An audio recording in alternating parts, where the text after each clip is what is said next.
क्यों?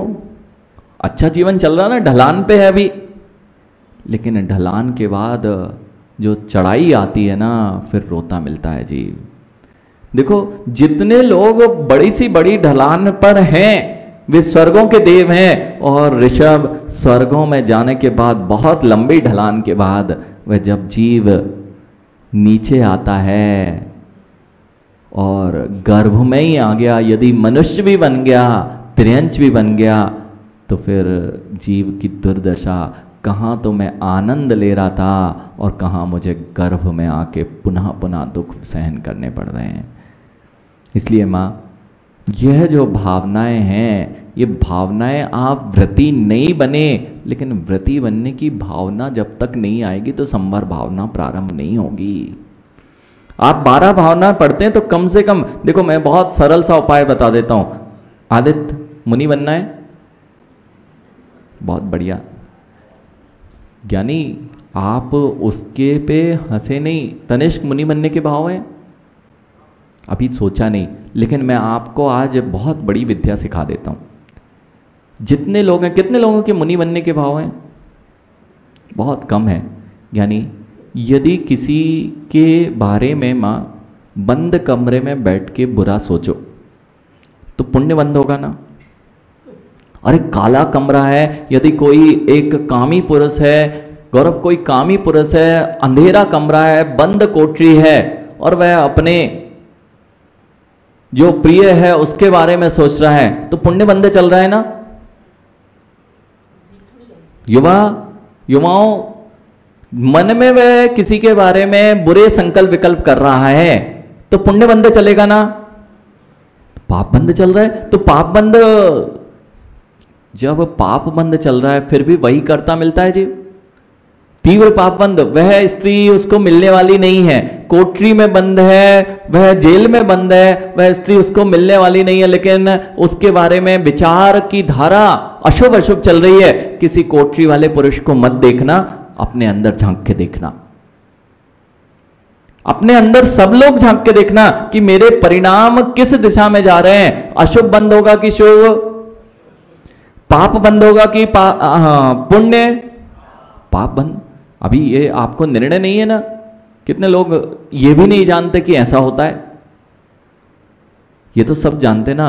अच्छा ये नहीं जानते हो कि पाप और पुण्य पे शायद आपको भरोसा ना हो। देखो अभी भी इस सभा में भी ऐसे लोग हैं जो पाप और पुण्य पे भरोसा नहीं करते, इसलिए ना तो कभी व्रत अंगीकार करते हैं, ना कभी शुभ और अशुभ को जानने की प्रयास करते हैं। अधिकतम संख्या उन्हीं की है जो पुण्य पाप पर विश्वास नहीं करते, इसलिए धर्म नहीं करते। धर्म सभा में बैठे जरूर हैं, धर्म सभा में बैठे जरूर हैं, लेकिन करते वही है जिससे पाप बंद होता है। सत्य है, पुण्य पाप पे विश्वास होता तो धर्म शायद प्रारंभ हो जाता, लेकिन पुण्य पाप पर विश्वास नहीं है, ये तो मैं भी समझता हूं, लेकिन क्या वर्तमान के संश्लेषित परिणाम भी आपको दिखाई नहीं देते? क्या अंदर में ग्लानि भाव भी दिखाई नहीं देते? क्या अंदर में इस तरह की विचारधारा जब हम करते हैं तो हमारे अंदर में कभी प्रसन्नता और आनंद नहीं रहता? यह भी तुम्हें दिखाई नहीं देता? आप तो ऐसे चुप बैठे हो जैसे सुनाई नहीं दे रहा हो। क्या इन परिणामों को आप नहीं पकड़ पाते? जब भी मैं किसी के बारे में बुरा सोचता हूं, बुरा करता हूं, अथवा बुरे भाव लाता हूं, मैं जरूर दुखित होता हूं। इस भावों को तो आपने पकड़ा होगा। वह मिले या ना मिले, मैं किसी का बुरा ना करूं, तो भी मैंने यदि कुछ बुरा किया है, सोचा है, तो जीव आनंद से तो नहीं रहता है। इस बात का तो अनुभव है ना। चलिए यही अनुभव अगर इसको आनंद में लेना है तो किसी के बारे में बुरा क्यों सोचते हो? जब बुरा सोचने से पाप बंद होता है, बिना किसी कुछ किए तुम पाप के भागीदार बनते हो, तो ऐसा क्यों ना किया जाए कि जगत के प्रति हमेशा बंद कमरे में भी अच्छा ही सोचा जाए, और ये सोचोगे तो पुण्य बंद की प्रक्रिया प्रारंभ हो जाएगी। और ज्ञानी यही आदित्य हो, चाहे तनिष्क हो, चाहे जितने लोग हो, कभी दीक्षा मत लेना मां, लेकिन कभी दीक्षा नहीं लेना, लेकिन रोज प्रतिदिन यदि कोई अपने परिणामों से दीक्षा ग्रहण करता है तो पाप बंद होगा कि पुण्य? मत लेना कभी नवनीत, कभी भी दीक्षा मत लेना, लेकिन जब भी बैठो युवाओं, जब भी बैठो तब 5 मिनट इतना विचार कर लिया करो कि मेरी दीक्षा हो रही है। जिस प्रकार किसी के बारे में अशुभ सोचने से घोर घोर पाप का बंध होता है, मुनि बनोगे? महाराज जी मुनि हम कैसे बन सकते हैं, हम तो माता हैं। आरिका बनने का पूछो, आरिका बनोगे? बहुत कम लोग हैं जो ऐसा भाव रख पाते हैं। लेकिन मैं तो ये कह रहा हूं, चाहे माँ हो चाहे यहां पुरुष वर्ग हो, मैं तो सबके लिए कह रहा हूं, आप अपने आप को पुरुष स्त्री क्यों देखते हो? आप इससे परे हो। स्त्री पर्याय में तो आना हो गया है, लेकिन क्या मैं स्त्री पर्याय में ही रहूंगा? यदि स्त्री पर्याय में आनंद होता, स्त्री पर्याय में आप ही जानते हो पूर्व जीवन पिता के अधीन होता है, तो आधा जीवन पति के अधीन होता है और फिर पुत्रों के अधीन वह जीवन हो जाया करता है।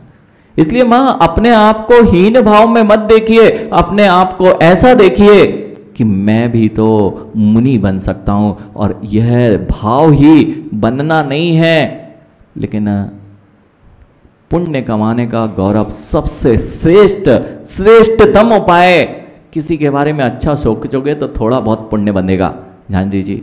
लेकिन आज से देख लेना, गुरुजी मुझे दीक्षा दे रहे हैं और मैं मंच पर दीक्षा धारण की है, मेरे हाथ में पिछी का मंडल आ गया है। इससे श्रेष्ठ विशुद्धि, इससे श्रेष्ठ आनंद और इससे श्रेष्ठ पुण्य का अर्जन आप अन्यत्र कभी नहीं कर पाओगे। बिल्कुल, आप लोग कहते हैं ना कैसे ध्यान लगाएं, ध्यान का श्रेष्ठ उपाय, मां बुद्धि भी खुलेगी और जो पाप बंद हो रहा है उससे भी बचेंगे। और जितनी संक्लेशता हो रही है, एक बार तो देखो सोहम, अरे बोलना ही नहीं आ रहा, बताओ बोल तो लो कम से कम। हमें पता है आप कुछ नहीं करते, यहीं का झटकार के धूल यहीं चले जाते हो, बिल्कुल सत्य है।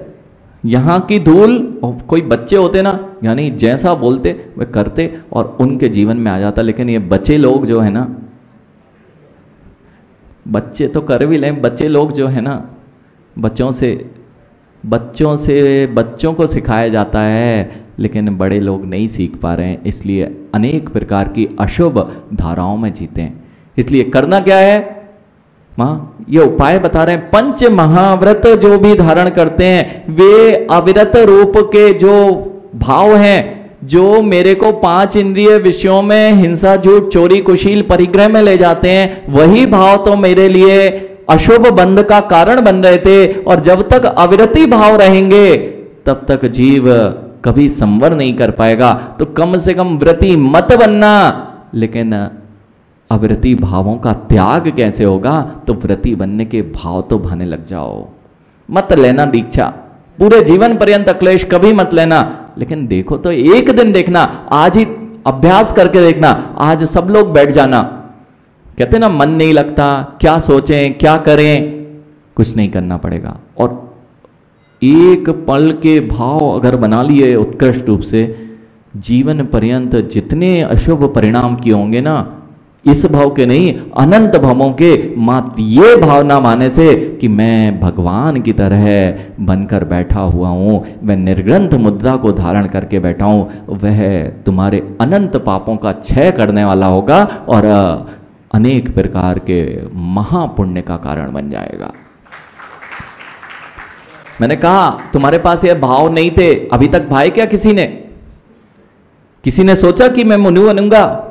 लेने की भावना, अभावेमी भावेमी ना भावेमी, एक बार बोलना, अभावेमी भावेमी ना भावेमी। इसका अर्थ समझ में है? अभावेमी भावेमी, जिन भावों को मैंने आज तक नहीं भाया उनको मैं भाता हूं। अभावेमी भावेमी ना भावेमी, जिन भावों को मैं भाता आया हूं उन भावों को अब से नहीं भाऊंगा। यानी आदित्य खड़े हो, सबको बोलो भावेमी अभावेमी भावेमी भावेमी ना भावेमी।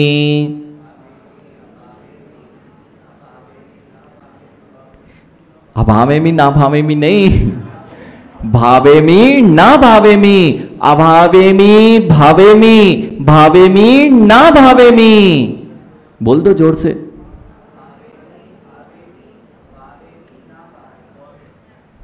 यानी ऐसा बोलो, भोग यानी अभावेमी भावेमी। अरे भोग यानी क्यों नहीं बोल रहे, सबको समझा दो।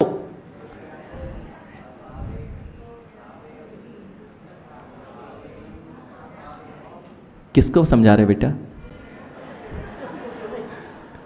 बेटा यही तो गलती होती है, सबको तो समझा देते हैं। तो किससे कहना है? भोग ज्ञानी। सब लोग कहना, भोग ज्ञानी अभावेमी भावेमी भावेमी ना भावेमी। मां इतना आनंद आएगा। कोई भी अगर आपको समस्या है, कोई भी चिंताओं में आप डूब गए हैं, आज बैठ जाना, इतना हल्का हो जाएगा। अरे कुछ करने को शेष नहीं रहा, मैं तो मुनि बना हूं, जगत का जो होना है होने दो, मैं तो आनंद में जी रहा हूं। देखो बिल्कुल सत्य है, एक बार करके देखोगे ना, जितनी चिंताएं, जितनी टेंशन, अब काय की टेंशन? कोई भी आज तक मां अपने काम पूरे करके गया क्या? जगदीश जी काम पूरे हो जाएंगे?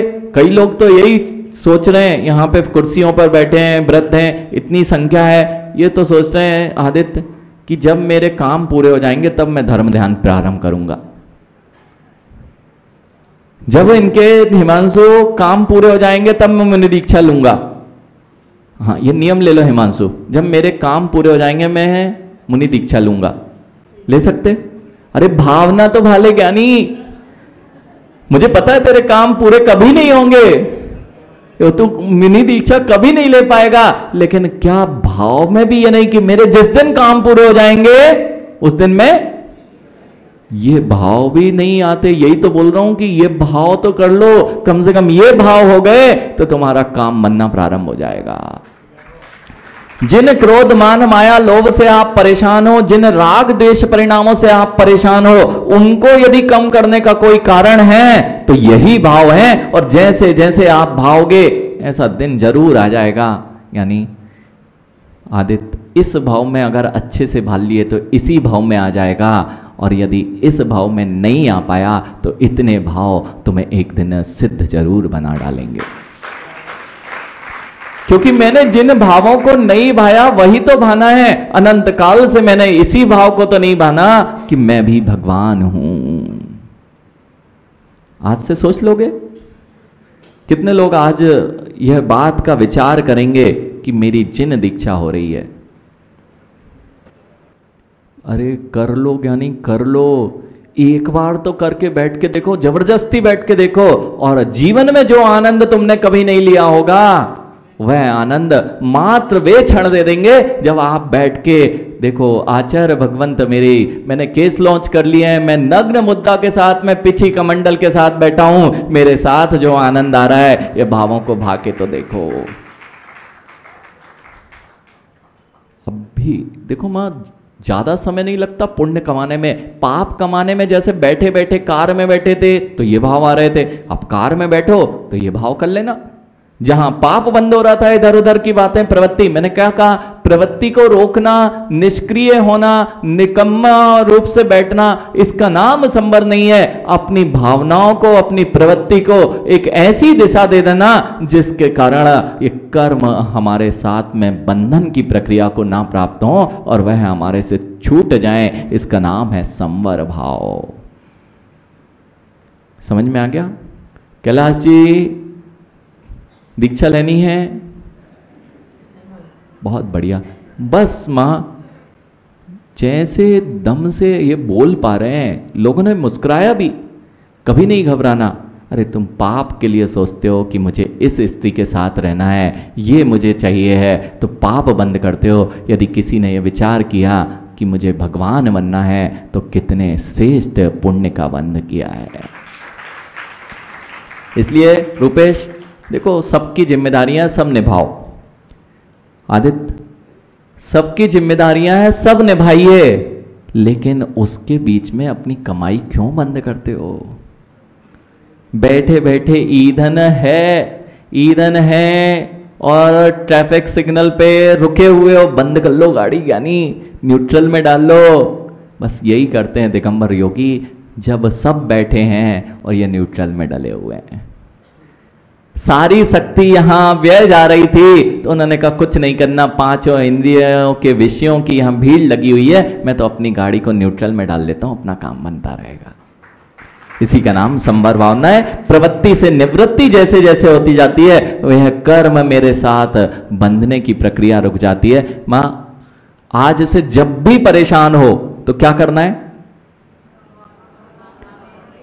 अभामे भी भावे में का आप अर्थ नहीं कर पाओगे, आप तो ये कर लेना, मैं मुनि बन के बैठा हूं, कोई चिल्लाए बैठ जाना।